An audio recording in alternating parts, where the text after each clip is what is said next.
We're diving into a real medical mystery today. Oh, yeah. Yeah, it's a new illness spreading through villages in the Democratic Republic of Congo. I hadn't heard about that. Yeah, it's pretty serious. 53 people have already died, and it's moving really fast. Really? Yeah, some people are dying within 48 hours of showing symptoms. Wow, that's scary. So what do we know about it? Well, we have some news reports detailing the outbreak, but there are still a lot of questions about where it came from and how to contain it. Okay, so what are we focusing on today? Today, we're going to try to understand what's going on and talk about preventive measures people can take against these kinds of outbreaks. We'll break down the timeline, explore possible causes and symptoms, and discuss the wider implications for global health security. Help everyone understand the situation. Sounds good. So where did this outbreak start? So it first appeared in Boloko village around January 21st, Okay. and then another outbreak hit Bomate village on February 9th. Two separate villages. And get this, those initial cases in Boloko were linked to children eating a bat carcass. Oh, so like a zoonotic disease. Exactly. Illnesses that jump from animals to humans. Right, and bats are known to carry a lot of different viruses, some pretty dangerous. That's right. It really highlights how important it is to understand human-animal interactions, especially in regions where people eat bushmeat like bats. Yeah, for sure. So we might have a source, but what about the symptoms? Reports mention headaches, nausea, vomiting, fever, diarrhea, and in some cases, even internal bleeding. Yeah, that's right. When you see that combination, it initially made health officials think it might be Ebola or malaria. Ebola would make sense with the internal bleeding, but didn't they rule that out? Yeah, they did. They tested and ruled out Ebola, Marburg, dengue, and yellow fever. Wow. So we're possibly dealing with a completely unknown pathogen here. Yeah, potentially. Okay, but you mentioned malaria earlier, Right. and I know that's a big problem in the Congo. Yeah, it's endemic there. What's the connection to this new illness? Well, some of the patients who tested negative for those other diseases did test positive for malaria. So could malaria actually be the cause of these deaths? It's possible, but malaria is usually not this severe or fast-acting. Right. Some of these people died within 48 hours. Yeah, that doesn't really sound like malaria. Exactly. So it might be a co-infection, maybe a combination of malaria and this unknown pathogen. That definitely makes things more complicated. But on a practical level, if you were living in one of these villages, what steps could you take to reduce your risk of getting sick? That's a great question, and one we'll discuss more in the next part of our deep dive. But there are some preventative measures people can take, even with all this uncertainty. Okay, good to know. So we have this unknown illness, potentially linked to bats, maybe mixed with malaria, and it's spreading rapidly. What else makes this outbreak so difficult to contain?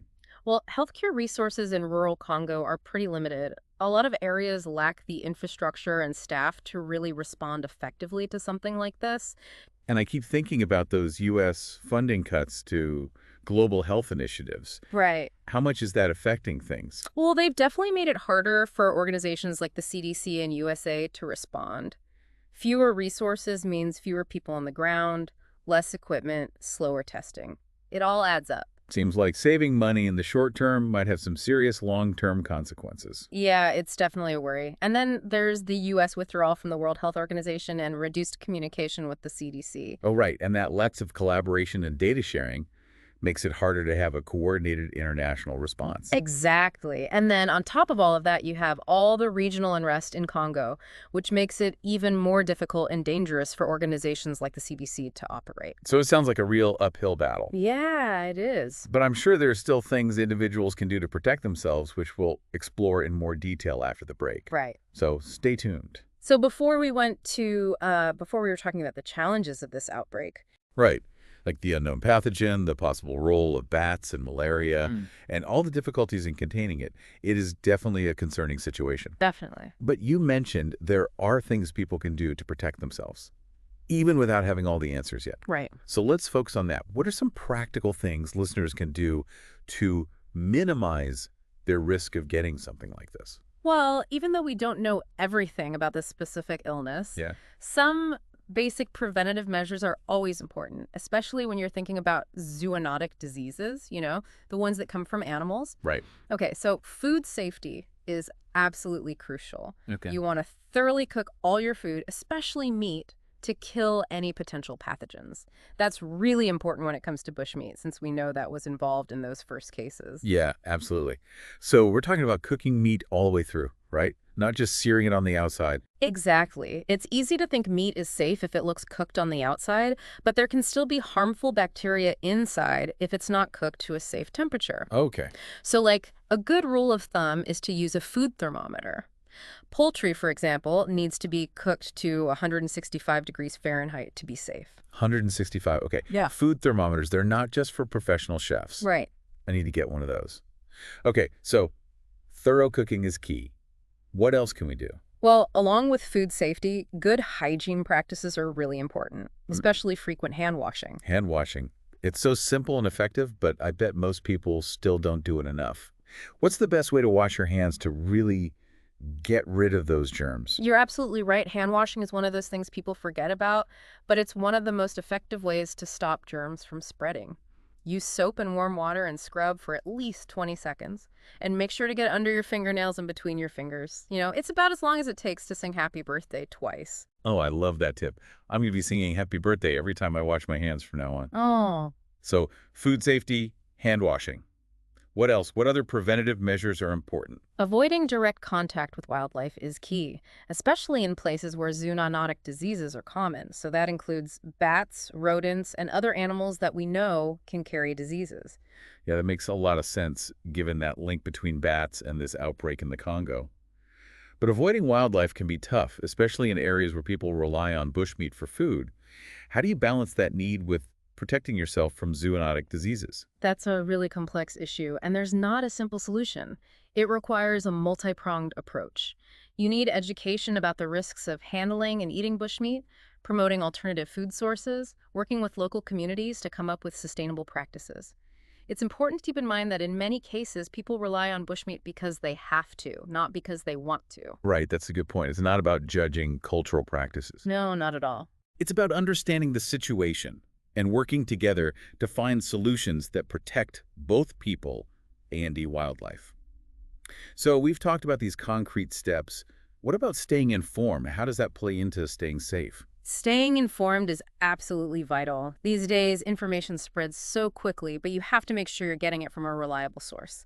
The World Health Organization, the CDC, and reputable news organizations are good places to start. There's so much misinformation out there, especially during outbreaks. It's easy to get caught up in scary headlines and conspiracy theories. Yeah, you're right. So you have to be really careful about what you're reading and where you're getting your information from. Double check those sensational headlines. Look for reporting based on facts and stick to sources you trust. And how about travel? If someone is planning a trip, especially to a region where there's an outbreak, what should they do? It's crucial to research any precautions or vaccinations that might be needed before traveling to areas with potential health risks. And you want to pay close attention to travel advisories and health guidelines from the WHO and CDC. They're the best source for up-to-date information and recommendations for travelers. So it sounds like staying informed and doing your research is really important no matter where you are. But beyond taking personal responsibility, what can people do to support global health security, to help prevent and contain these outbreaks? You're right. Personal actions are only one part of the solution. We also have to support global health initiatives and advocate for more funding for organizations working to strengthen health systems, especially in regions that are more vulnerable. So things like donating to organizations like Doctors Without Borders, writing to elected officials about global health funding, or even just raising awareness among friends and family, those actions can make a difference. Absolutely. Every little bit counts, and when we all do something, it adds up. Remember, health is interconnected. An outbreak in one part of the world can affect us all. It's true. Investing in global health is really investing in our own well-being. That's a powerful way to look at it. We've covered a lot today, from the specifics of this outbreak to the larger issue of global health security. What's the one thing you want listeners to take away from all of this? I think the biggest takeaway is that knowledge is power. By staying informed, understanding the risks, and taking those preventative measures we talked about today, we can all work towards a safer and healthier future, both for ourselves and the world. That's a great message to end on. Stay curious, stay informed, and don't forget that even small actions can make a big difference. Thanks for joining us for this deep dive into this new health threat. So we've spent this deep dive really exploring this mysterious illness in the Congo, the symptoms, the potential causes, the challenges in containing it, and most importantly, what people can do to stay safe. Right, and it is worrisome, but I think it also provides us with an important lesson about how interconnected human and animal health really are. especially as our world is becoming more globalized. Yeah. We were talking about those U.S. funding cuts to global health initiatives earlier, and it's so easy to just think of those as, numbers on a budget. But this outbreak really shows how those decisions can have a real impact. For sure. It's like if you ignore a small crack in a bridge, it might not seem like a big deal at first, but eventually it weakens the whole structure. Cutting funding to global health programs might save money in the short term, Right. but it ends up making us all more vulnerable to these kinds of outbreaks. And this outbreak, this could be a sign of what's to come, right? As the human population continues to grow and we expand further into wildlife habitats, the chances of encountering new and dangerous pathogens just keep increasing. Absolutely. We can't just think of this as an isolated event happening over there. Right. What happens in one part of the world can quickly have an impact on all of us. For sure. And climate change is a factor too. It's changing ecosystems and creating environments where infectious diseases can spread more easily. So it's this complicated web of factors. Yeah. And it makes it even more clear how important it is to be proactive, not reactive, when it comes to global health security. Exactly. We need to be focusing on how to prevent these outbreaks rather than just reacting to them after they happen. So that means investing in research, strengthening health systems globally, and promoting those practices that minimize the risk of zoonotic diseases. So where do we go from here? We've discussed a lot of information today, and it can be a bit overwhelming. What's the one key takeaway you want our listeners to remember? Well, I think the most important thing to remember is that knowledge is power. If people stay informed, understand the risks, and take those simple preventative measures we talked about, they can all help to create a safer and healthier future, both for themselves and for the whole world.